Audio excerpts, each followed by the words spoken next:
Good evening and welcome to all who are joining us here this evening from across the globe.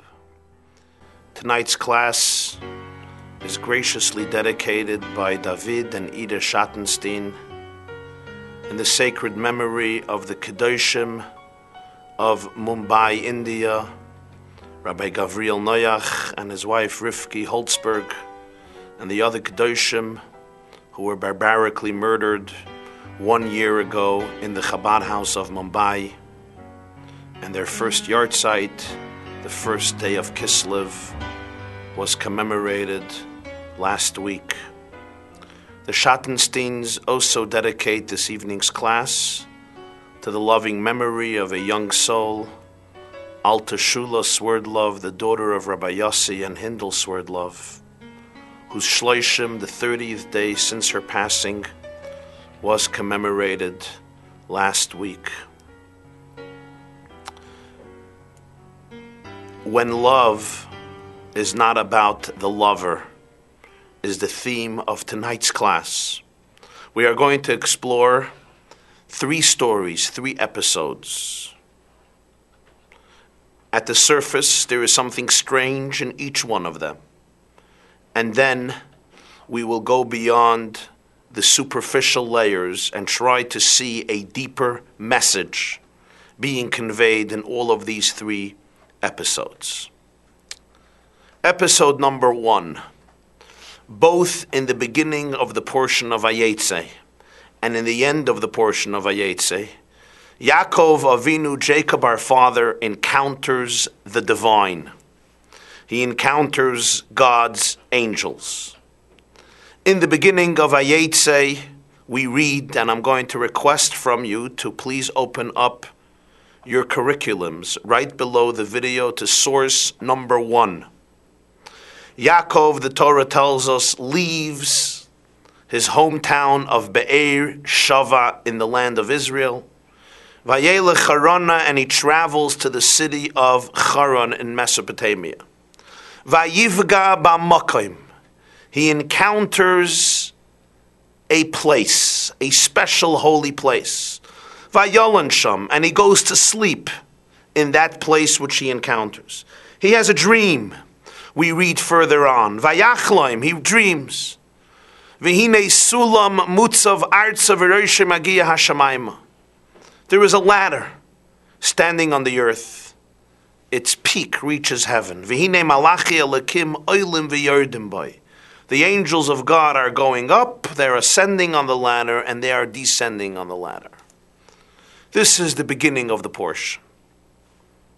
Intriguingly, at the end of Vayeitzei, after 20 years of living in Mesopotamia, marrying, building a large family, Yaakov is now on his way home, back to the Holy Land. Open up source number 2, the last verses of Vayeitzei. V'Yaakov halach l'darkoi v'yivgu boi malachi elakim. Yaakov went on his way, and angels of God encountered him. V'yomer Yaakov kashera machane elakimza. And when Yaakov saw them, he said, "This is the camp of God," and he calls the name of the place Machanoim. So you see, the portion of Vayeitzei is bracketed with Yaakov's encounter with angels, God's angels. But there are 2 subtle but very significant differences between the encounter in the opening of Vayeitzei and in the encounter at the conclusion of Vayeitzei. And both of these differences are pointed out in the Zohar, in the foundational Kabbalistic text called the Zohar, in this week's Parsha Vayeitzei, page 165a in the Zohar, Kuf Samachei Aleph. And the Zohar says, look at the difference. In the beginning of Vayeitzei, Jacob encounters the holy place. Vayivga b'makom. He finds the place of holiness. At the end of Vayeitzei, we have the same word, Vayivga. Vayivga we have in the beginning and we have at the end. But in the beginning, he encounters the holy place. At the end, Vayivgu boi malachi elakim. God's angels encounter him. One more difference. In the opening of Vayeitzei, he encounters the angels in a dream. Vayachaloim, he dreams. And in his dream, he sees angels ascending and descending upon the ladder. At the conclusion of Vayeitzei, he does not encounter these angels in a dream. Vayivgu boy, they meet him in reality. Vayomer Yaakov kasheram, when Yaakov sees them, he says, this is the camp of God. Why is the Torah emphasizing that he said this after he saw them? Obviously, he said this only after he saw them. Subtly, the Torah is telling us this time he actually saw them in real life, not only in a dream. The Torah makes these distinctions, these subtle distinctions, by using the same word, vayivga. Vayivga in the beginning, vayivgu at the end. But when we look into the text, we see these two differences. Why? What is the meaning in them? What is the significance in them? Let's hold on to this for a few moments, and we'll get back to it at the conclusion of the class. Now I would like to shift our focus to another dramatic story in Vayeitzei. Yaakov, of course, comes to Haran. At the well, he encounters a beautiful young woman whom he cherishes deeply. Her name is Rachel. He wants to marry her. And her father, Laban, tells Yaakov, you may marry her for 7 years of labor. And Yaakov accepts the deal. Source number 3 in your curriculum, in the PDF right below the video. Vayavod Yaakov berachel sheva shanim. The Torah says Jacob worked for Rachel 7 years. Vayiyu be'enov kiyamim achadim be'ahavasai isa. But these 7 years were in his eyes like a few days because of his love towards her. So the 7 years pass in his eyes like a few days. The Medrash in source number 4 elaborates on the meaning of this statement, of this observation. Source number 4 in your source sheet, in your curriculum right below the video. The Psikta Zutras actually in Shmos compares 2 verses and contrasts them. The Torah describes the Jewish exile in Egypt and tells us how the many days passed and the Jews groaned from the hard labor and they screamed out, when days pass in melancholy and pain and agony, the days are called many. But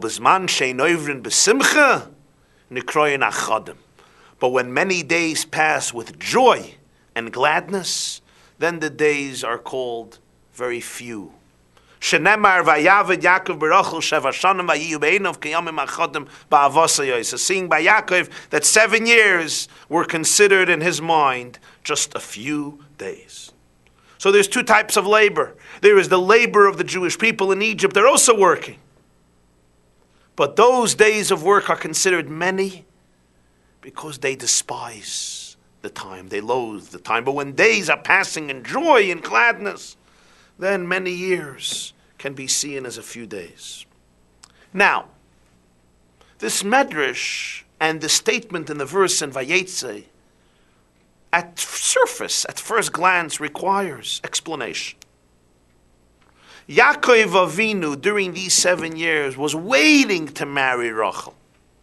I can understand when one is in the midst of a joyous experience, so it's a true observation that if you're really enjoying an experience, many years can fly by like a few days.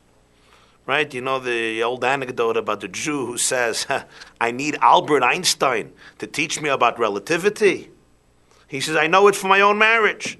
He says, I'm married for 30 years. My friend is also married for 30 years. My friend has a beautiful marriage, so the 30 years went by him like a month. He says, I have a miserable marriage. The 30 years is like 30 million years. There's the old Yiddish anecdote about a Jew who walks into an institution for the mentally challenged. And there's an elderly man sitting in the institution and screaming, Rochel, Rochel, Rochel, all day screaming Rochel. So the visitor asks the doctor, he says, Was schreit Rochel the whole day? He says, listen, since this man came in here 45 years ago, this is what he screams all day, Rochel, Rochel, Rochel. He says, why? What happened? He says, he was in love with this girl named Ruchel, and she dumped him. And as a result of that, he went insane. He lost his mind. He came in here, and since then, he doesn't stop screaming, Ruchel, Ruchel, Ruchel. Okay? He goes into another room, and guess what? There's another Jew screaming, Ruchel, Ruchel, Ruchel. So he asked the doctor, he says, what's with this one? He says, Erat Chasna gat mit her. This is the guy who actually got married to her. So when you're dealing in the actual experience, so everyone understands if it's a painful experience, a short time seems like a long time. If it's a happy and fun and exciting experience, a long time seems like a short time. It passes so easily and so smoothly. But this doesn't explain the pasuk here, because here Yaakov is not married to Rachel. Yaakov is waiting to get married to her. He's anticipating the great day. He's eagerly yearning and pining for the greatest experience in his life. If that's the case, we know in our life, if you know that something is going to happen in a few years from now, and every day you're waiting for it, so then an hour seems like a day, and a day becomes a month, and a month becomes a year becomes 7 years. It's not 7 years are like a few days. When Yaakov is eagerly anticipating, waiting for the day when he can actually fulfill his dream and unite in love with Rachel. Now you may say, the answer is very simple.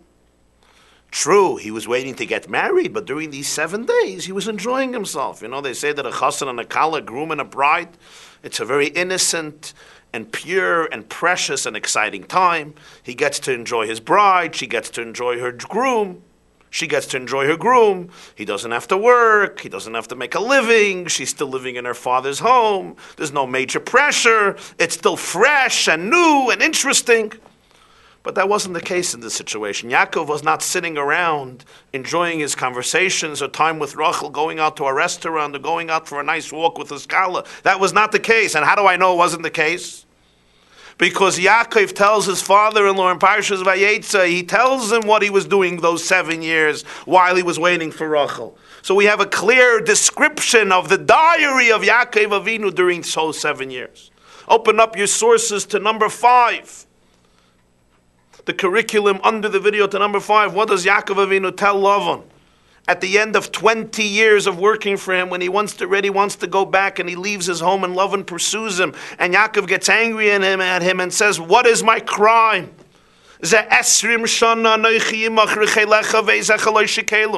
been 20 years that I'm with you and your sheep and goats have not miscarried. And the rams of your flock I have not eaten. I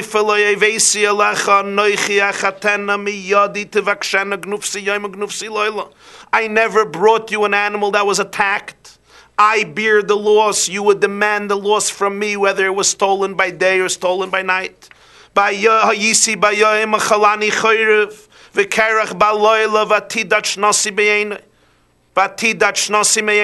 the day, the scorching heat consumed me.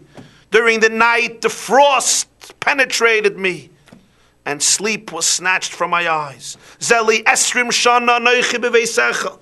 It's been 20 years that I'm in your home. Arba esrei avadaticha arba esrei shana b'shtei b'nei secha. I have worked for 14 years to be able to marry both of your daughters. V'shei shana b'tzeinech, and another 6 years with your flock. V'atachlif es maskurti aseres moinim, and you switched my wage 10 times or 100 times. This is what Yaakov was doing for 7 years. They weren't years of physical comfort and prosperity, serenity and relaxation. Yaakov wasn't sitting in a hammock with Rachel, drinking pina colada and eating sushi and having great conversation. Yaakov was working physically very hard, by day and by night, not sleeping. By day with the scorching heat, by night with the terrible frost. And yet the Torah says, as he's working, separated physically from Rachel, not married to her, waiting, the 7 years fly by like a few days. How do we understand this? I would say it's natural that the Torah would say that the 7 years passed like eternity, rather than like Yamim Achadim. Let us now draw insight from another story. Another story about a groom and a bride. The bride's name was Rachel. Just as in this story, the groom was a shepherd, and the groom was a shepherd for the flock of his future father-in-law. Just as in this story, the groom was an impoverished shepherd. Just as in this story, the father-in-law and the groom had a very complicated relationship. Just as in this story, the father-in-law alienated his daughter economically. And just as in this story, there was a tremendous love in the relationship and tremendous sacrifice. And I'm referring here, of course, to the relationship between a young woman named Rachel and her husband, whose name is very similar, whose name was very similar to Yaakov. His name was Akiva. Akiva, of course, has in its name the letters Yaakov with an additional aleph or hey, depends how you spell Akiva. And this is the great story about the marriage between Rachel and her husband Akiva. It's a story our rabbis relate in Gemara, Masechta Ksuvos, Tractate Ksuvos, Daf Samach Beis, Amud Beis. Briefly, and what is relevant to our discussion, Akiva was a shepherd, an impoverished shepherd, a poverty-stricken individual, totally, completely non-learned and ignoramus. And he shepherded the flock of a very wealthy Jew whose name was Kalba Savua. And he had a daughter, Rachel, who noticed the modesty of this shepherd and offered her hand in marriage, but the condition was he would go study, he would go learn. Akiva agrees, and Akiva and Rachel get married. But when her father, Kalba, hears about the type of person she married, he excommunicates her. He expels her from her home, and he makes a vow that he will never share an iota of his possessions or property or assets with her,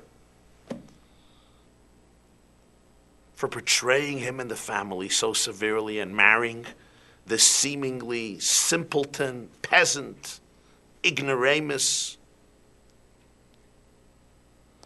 Rabbi Akiva goes to study. 12 years he goes to study. And when he comes home to meet his wife, he hears a conversation. An elderly man is defining his wife as a living widow, a widow whose husband is alive. And what is her response? What is Rachel's response? Take a look at source number 6. Zag de Gemara in Ksuvos Samach Gimel Amud Aleph. Amra lei.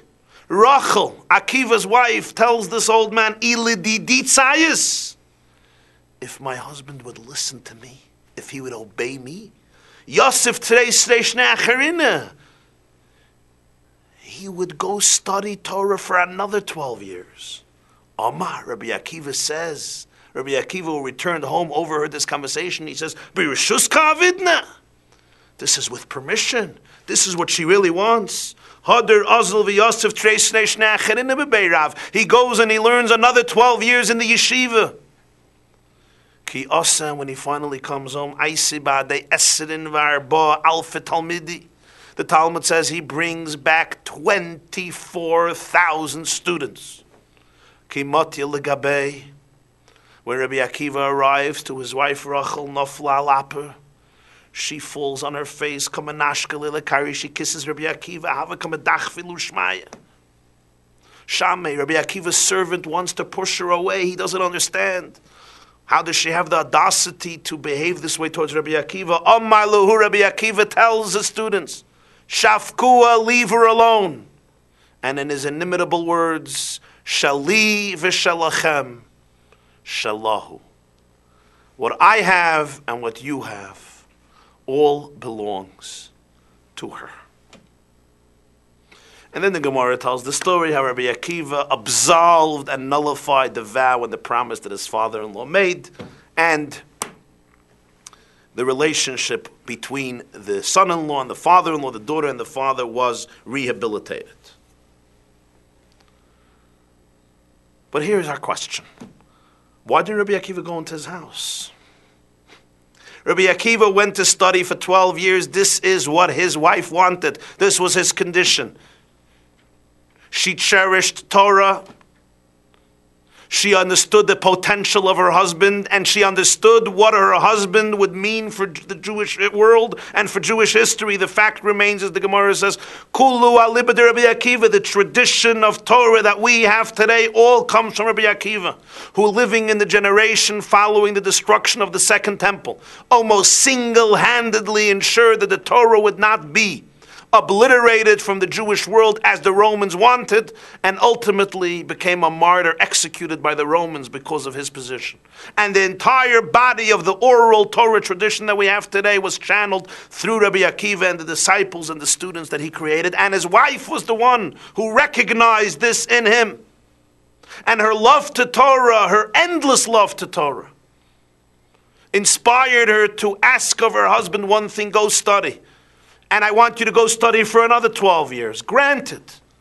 But what about the natural yearning of Rabbi Akiva towards his wife? How is it that when he comes home, he goes right back to study when he hears that this is what she wants? He doesn't go in, say hello, drink a cup of tea, stay for a week, 2 weeks, a month, relax, enjoy each other, then go learn. No, Rabbi Akiva goes right back to study. Now, it's not like Rabbi Akiva did not understand the value of a relationship. When the Gemara in Masechta Shabbos asks, what does it mean to be wealthy? It's a big question today. What does it mean that you're a wealthy man? You know the Gemara is source number 7 in your curriculum. Zag the Gemara Shabbos, Daf Chafei Amid Beis, Taner Rabbanan, Ezo, Asher. What is a wealthy man? I would say a wealthy man is somebody who has a lot of money. His name is in Forbes. No. Reb Meir says somebody who knows how to enjoy his wealth. There's people who have money, but they don't know how to enjoy their money. They're more self-conscious, they're more insecure, they're more meshuga, they're more envious, they're more restless, they have not a day of peace. They're not normal. He knows how to enjoy his wealth. Definition of wealth, he has to have at least 100 vineyards, 100 fields, and 100 servants who work, employees who work there. Rabbi Akiva says, no. It has nothing to do with what you own. What's a wealthy man? Somebody who has the privilege of being married to a wife whose deeds are gracious and beautiful. That's Rabbi Akiva's definition of wealth. It's obvious Rabbi Akiva knew this from experience. And yet after 12 years, he doesn't go into his house. He goes right back to study. I'm not asking why he listened to his wife. His wife said, if he listens to me, I want him to go study another 12 years. Your wife says, you go listen. That's not a question. But why didn't he stop in? There's a classic Litvish word on this from I think it's from Reb Chaim Shmulevich, the Rosh Yeshiva of Mir in Yerushalayim. The Mir in Yerushalayim, and Reb Chaim says that here you see the difference between learning 24 years without interruption and learning 24 years with interruption. That would make the difference between one man and Rabbi Akiva. A person could go learn and learn and learn and learn, but the interruption, I have to relax a little bit. I have to stop my learning to relax. That makes all the difference. But this evening we want to offer another perspective.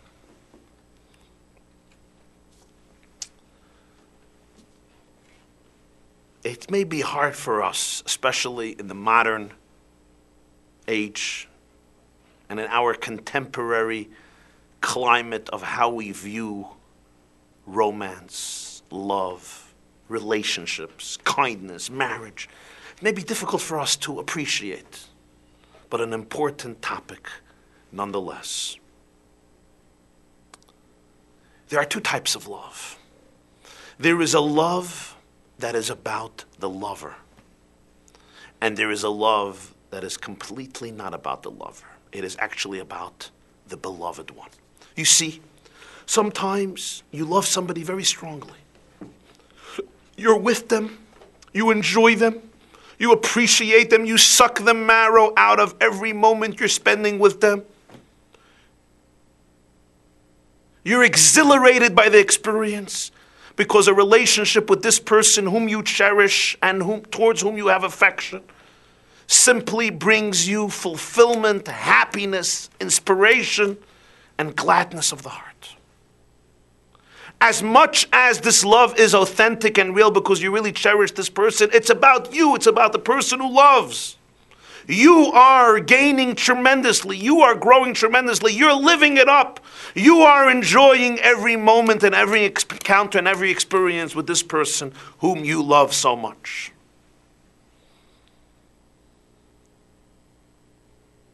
Also a rare commodity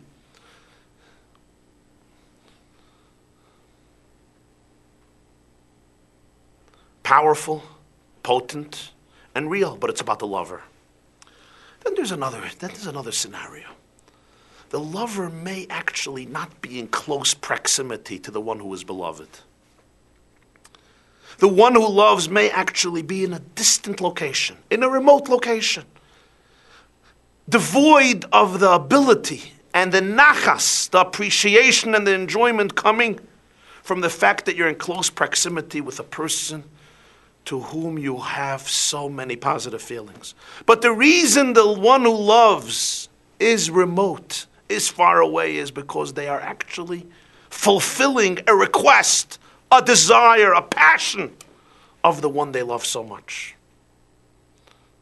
So they may physically and geographically be very remote, but psychologically and emotionally, they may actually be closer than in the first instance. Because in the first instance, I'm right near you and I'm enjoying you, but it's about my enjoyment. In the second instance, I may be far from you and therefore I don't have that enjoyment of being near the person whom I love. But the reason I am there is because this is what that person wants. So I'm ready to forgo my own passion and ecstasy because I realize it's not about me.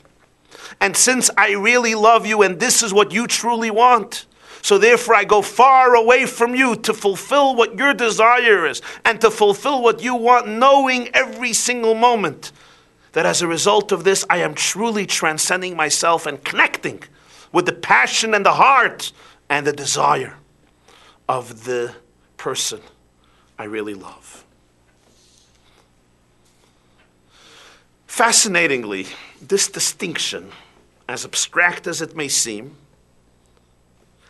and of course, it doesn't always play itself out in such stark ways, because usually people that love each other and unite in a marriage ought to be near each other and build a life together and live in one home, God willing, and build a family together for many long and happy years. But sometimes the contrast comes out in very stark ways. But the point is that even when they're in one place together, there are two different types of love. There is a love in which the primary emphasis is on the lover and him enjoying the one whom he loves or she enjoying the one who she loves. And then there is love where the primary emphasis is not about the one who loves, but it's rather the commitment and the complete dedication to the one who is beloved. In Jewish law and halacha, in a fascinating scenario, we have this distinction. There are two concepts in halacha. There's someone called a sachir and a shliach. The difference is a sachir means an employee. A shliach means a messenger, an ambassador, an emissary. A sachir, an employee, works in the office of the employer, usually in close proximity to his employer. Or if not in the actual office or workplace of the employer, he may be in charge on a piece of land that belongs to the employer. He may be managing another office of his employer, or a piece of real estate, or a piece of land, or a field, or working with the possessions of the employer. That is what an employee does. He works for the employer in his property and with his possessions, managing them or doing something else, whatever his job is. So he's working either near the employer or with his own possessions. That's a sachir. A shliach, an emissary, is the term we use in Jewish law and halacha when the meshaleach, when the one who sends him designates him to fulfill a particular mission outside of his own territory. Because in his own office, he doesn't need a shliach. A shliach is somebody you send to a far location where you yourself can't go, and often to do something disconnected to your own land, or to your own office, or to your own home, or field, or piece of real estate, or asset, or business, or company. It's a job you need him to do in another place, in another area, outside of the domain and the possessions of the one who sends him. That is technically the difference between these two terms. But there's another difference. When it comes to a shliach, the Talmud famously says, Shluchai shel Adam kamoisei. The emissary that you send out is like the one who sends him. He completely represents and embodies the one who sent him. The shliach is like the meshaleach. There's the famous Lekach Tov, Rabbi Yosef Engel, one of the great rabbis in the 1800s, wrote a book called Lekach Tov, and in the first section, he has 3 explanations of how closely connected does Jewish law see the shliach, the emissary, to the one who sent him. But whichever way you want to explain that closeness, the bottom line is shluchai shel adam kamaisai. When the emissary does something, it's as though the man who sent him has done it. He can betroth a woman as his shliach, as his emissary, as his agent, and many other areas where shlichus works. When it comes to a sachir, an employee, the situation is much different. Yeah, and Baba Mitzia Daf Yud Reb Nachman says, Yad Poil ki Yad Balabayis. The hand of the employee is like the hand of the employer. But there's the big question, Rabbi Akiva Eger debates if it's la halacha, if that's the law. And in the commentaries there in Baba Mitzia, there is a long discussion that it's still not the same like shlichus. The employee is not considered to embody and represent the employer. He works for the employer, but what he does is his own thing. He's working for him, he's getting paid by him, but his act we do not attribute as an act of the employer. It's an act of the employee. Versus the act of the shliach, of the emissary. We attribute that act not to the shliach, not to the emissary, but to the one who sent him. Why the distinction? The answer is simple but deep. The employee gets paid. The reason the employee works for the employer is because he needs money. He needs to support himself and his family. So he's in it for himself. He's working for the employer, but he's working for himself, for his own benefit, for his own financial security and success. The shliach, the emissary, usually the term of a shliach is not somebody who regularly works for the owner. It's somebody who the meshaleach, the one who sends out the emissary, designates him to go do a particular job for him. So when the shliach goes out to do the job, who is he doing it for? He's not doing it for himself to get paid. He's doing it in normal halachic circumstances. He's doing it for the one who sent him out. That's the difference. The employee may be in the same room like the employer. He may be looking at him 12 hours a day, or 10 hours a day, or 8 hours a day. But he's working for himself. So when he does something, the act is attributed to him. The shliach may be thousands of miles away from the one who sent him. And yet, shluchai shel adam k'moisei, he actually represents the one who sent him to the extent that his act is considered an extended arm. His arm is an extended arm of the one who sent him. Halachically, it's like the one who sent him actually did it. Why? He's so far away, he's not near him. Because the reason he's there is not for himself. The reason he's there is to fulfill the mission, to fulfill the shlichus, to fulfill the role of the one who sent him, not for his own benefit. And therefore, it's not about him. His actions represent the one who sent him, and therefore his acts are attributed to the one who sent him. Shluchai shel Adam k'moisei. Rabbi Akiva could have entered into the house and enjoyed the relationship and had a drink and relaxed and had a nice shmuas, and then he would have fulfilled his passion, his yearning, his craving to be with somebody he cherished so much. But Rabbi Akiva's love was far deeper. Rabbi Akiva knew that what does Rachel want? Rachel wants him to be learning. Rachel wants him to dedicate 12 years to Torah. Rachel wants him to guarantee the eternity of the Jewish tradition, the Jewish faith, and the Jewish people. That's what Rachel wants. So Rabbi Akiva transcended his own passion, his own yearning to be in the close proximity of someone he loves, and he became, in halachic terms, a shliach, somebody who may go far away from the one who sent him, from the wife who sent him. But in being far away, he's actually much closer to her than when he is close. Because sometimes you may be close to somebody physically, but essentially you are another person. You're a separate person. And the reason you're close is for your own benefit. You're enjoying her. There's a deeper level of a relationship where I am committed to transcend myself and become really one with you. And what do you want? You want me to be far away, fulfilling a shlichus, fulfilling a mission, giving Torah back to the Jewish people after one of the worst calamities in Jewish history. That moment, Rabbi Akiva completely transcends himself, shluchah shel Adam k'moisei, and he's completely one with his wife in an act of absolute self-transcendence beyond my own passion. For my own passion, of course I want to be with you. But that's about me. That's about my feeling, my happiness. Where am I really going out of myself and connecting to you? When I am in the place where you want and I represent you, I become one with your will and your desire and your mission. Shluchai shel Adam k'moisei. I'm not a sacher, I'm not an employee, I'm a shliach.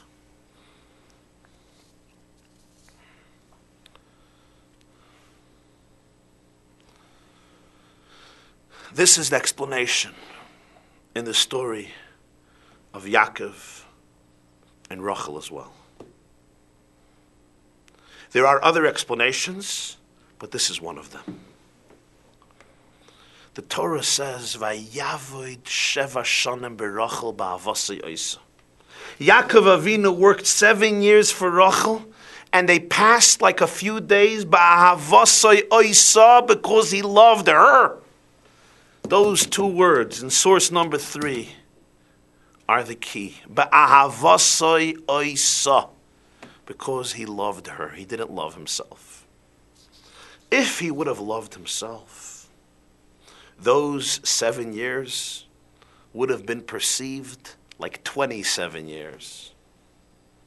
Every day, the yearning, the pining, the anticipation, the craving, when will I already be able to fulfill my dream and enter into a marital covenant with Rachel? The 7 years would have taken much longer in his imagination. But ba'avasei oisa, Yaakov Avinu didn't love himself. He didn't even love the fact that he got to love her, which is also a form of self-love. I love myself so much, and therefore I enjoy you so much because what I get from you is enormous. When you're sitting and you're spending time with somebody you love and you cherish, you enjoy it tremendously. It gives you a sense of fulfillment and passion and enjoyment that is great. It's gewaldig. It's stupendous. Ba'avasei oisa, Yaakov loved her. And therefore the focus shifted.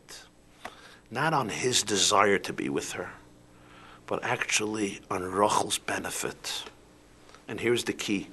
When Yaakov worked 7 years for Rachel, he wasn't only working for Rachel. Vayavoid sheva shanim berachel. Vayavit Sheva Shonim, Vayavit Yaakov Berachel Sheva Shonim. He also worked in lieu of Rachel. Remember that when Yaakov came to the well, who came with the sheep? V'hinei Rachel boy Matzai. Rachel came with the flock. Who was the shepherd before Yaakov? It was Rachel. So when Yaakov is now working 7 years, he substituted for Rachel. These 7 years in which he describes to Lavan later. During the day I was consumed by scorching heat. By night I was consumed by frostbite. I did not sleep. Every moment that passed, Yaakov rejoiced over the fact that he can do it instead of Rachel, and Rachel could relax, and Rachel could sleep, and Rachel can enjoy her life, and Rachel doesn't have to engage in such excruciatingly hard labor. And therefore, every moment that he could work instead of Rachel and represent Rachel in the labor, and she got to be able to pursue interests that perhaps were closer to her heart, and she didn't have to engage in such hard labor, every such moment for him was a delightful, exhilarating, and joyous experience. If he would focus on himself and his passion for Rachel, it would have been painful. But he was focusing on Rachel, on her needs, on what she wants, and his opportunity to be there for her in the deepest way, because she didn't have to work all this time. She can enjoy her life and perhaps get a youth that she didn't have before. This for Yaakov was a joyous experience. And when you're enjoying yourself deeply, then the Medrash says 7 years fly by like a few days.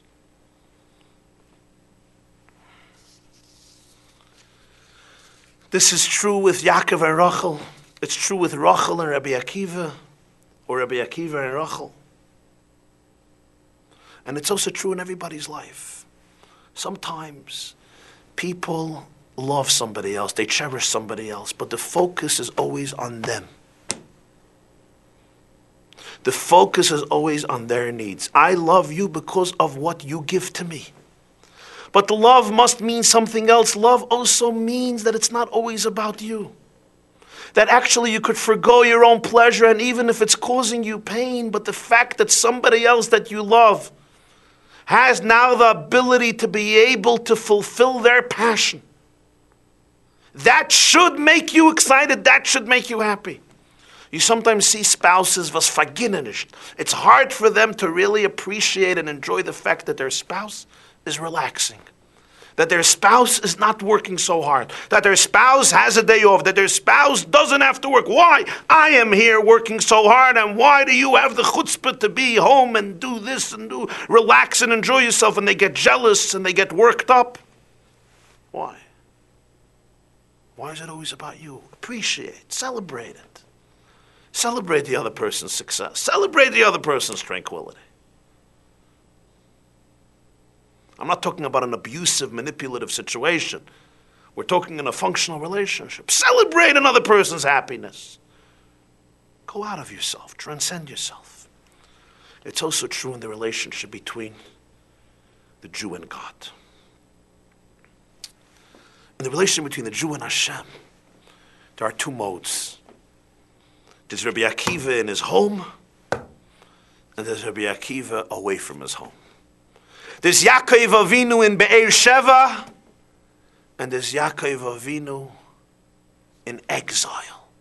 Vayeitzei Yaakov me Be'er Sheva, Vayelech Harana, sagt the Medrash, this was a paradigm for exile. Or the Rachayim, it's a paradigm for the soul descending into a physical body, leaving its father's bosom in heaven. Or in many Hasidic works, it's the paradigm for the Jew leaving the cocoon of sacred spirituality and holiness.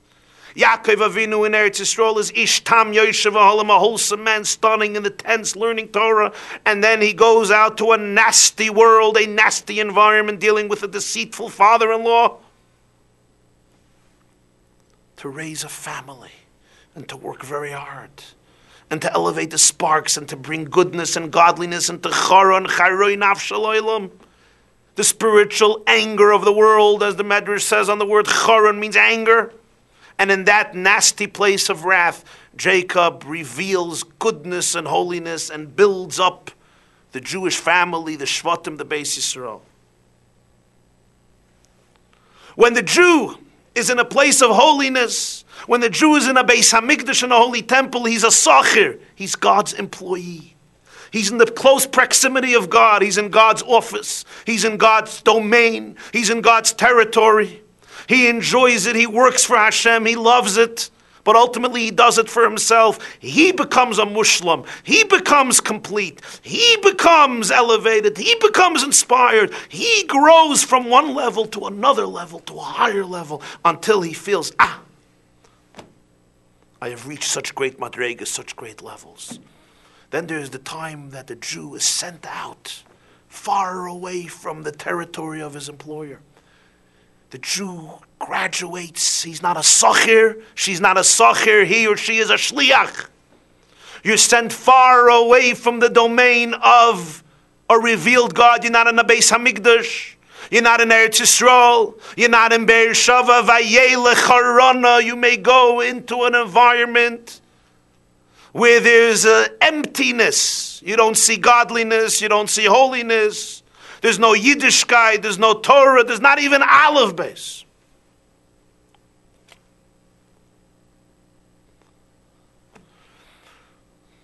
And this may not only be remote geographically, it may be yourself. Sometimes your own body, your own animalistic soul is a place which composes tremendous obstacles. You don't see a glimmer of godliness or holiness. And the Jew asks, why? And the answer is, now you're a shliach. Now it's actually not about you. You're not in the proximity of a revealed God where you enjoy it. But now you're representing Hashem. Shluchai Shalodam Kamoisaid. The reason why you went out is because God sent down every soul to this world. In the famous words of the Medrash, Lasis lo yizbarech dir b'tachtonim, God wanted that we should transform a physical, egocentric, materialistic, numb world into an abode of the divine. So when you go out of a cocoon of holiness into a very mundane universe and you transform it, here it's not for yourself. For yourself, you would be much more excited if you're in his vicinity, if you're in a spiritual place. Here you're doing it for him, and therefore shluchai shaladam kamaisa. Here you become one with the divine. Here you represent him. It's not about you. The further you are, the actually closer you are, because you're so far. There's no pleasure for you, but it's his pleasure. And you come to become, and you identify yourself with that pleasure so deeply that shluchah shladam kamaisai, now the shliach, only the shliach, the agent, the emissary, halachically in Jewish law is considered the person who actually embodies in his very life and in his very act, or in her very life and her very acts, the one who sent them. In the Holy Land, in Beersheva, Yaakov is a sachir, he's an employee of God, an employee of holiness. In Haran, in Mesopotamia, he becomes a shliach. It's a different category. It's a different definition. Now, we'll be able to appreciate and understand the distinction between the beginning of Vayeitzei and the end. In both, Yaakov has an encounter with the divine. But the difference is drastic. You see, when Jacob left his home, he was single. He was unencumbered. He was wholesome. He dedicated his life to grow in spirituality and holiness, to become a beacon of light like his father Yitzchak, like his grandfather Avram. He was more or less, not completely, stress-free, few worldly obligations, living in a transcendental oasis of his mother's and father's spirituality. When Yaakov returns home back after 20 years, he's married with 11 sons and a daughter.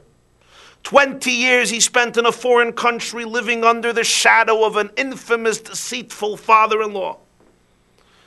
Yaakov raised his children there and worked day and night to support them. We see how Yaakov Avinu describes these 20 years to Lavan when he tells him 20 years consumed by heat and frost. 20 years you didn't lose one animal. 20 years I beared every loss and I did not stop working. 20 years of a very difficult and stressful life, and you kept on changing my wage. We would expect that after these 20 challenging years, Yaakov's ability for divine perception would be far inferior to the good old days when he was back at home in the Holy Land in a sacred environment. Yet the message here in Vayeitzei is the exact opposite. When Yaakov was leaving the land of Eretz Yisrael, he searches and encounters the holy place. He meets God's angels in a dream. On the way back, the angels encounter him. And this time it's not in a dream. This time in its reality. When you are spiritually self-contained, when you are an employee of God, you search for God, you search for truth, you search for depth, and you find God in your dreams.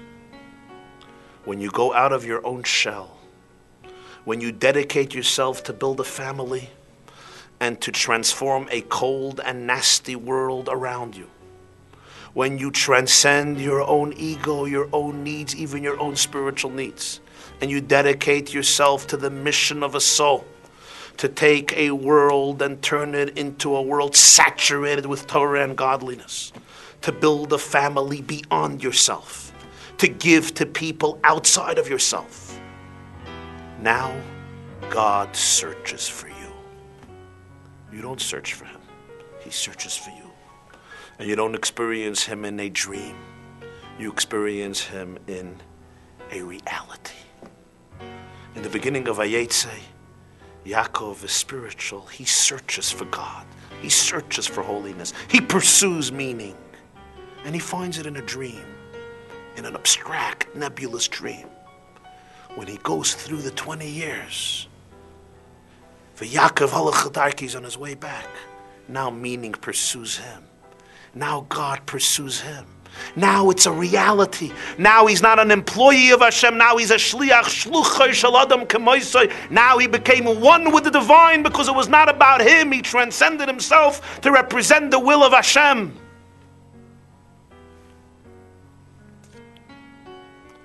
And this is true in every Jewish life, because when you find yourself engulfed by the pressures and challenges of your own self and your own environment, you're compelled to put up a battle for your faith, for your dignity, for your integrity. And you realize that your mission is to have an effect on your environment, to turn a Charan into an Eretz Yisrael.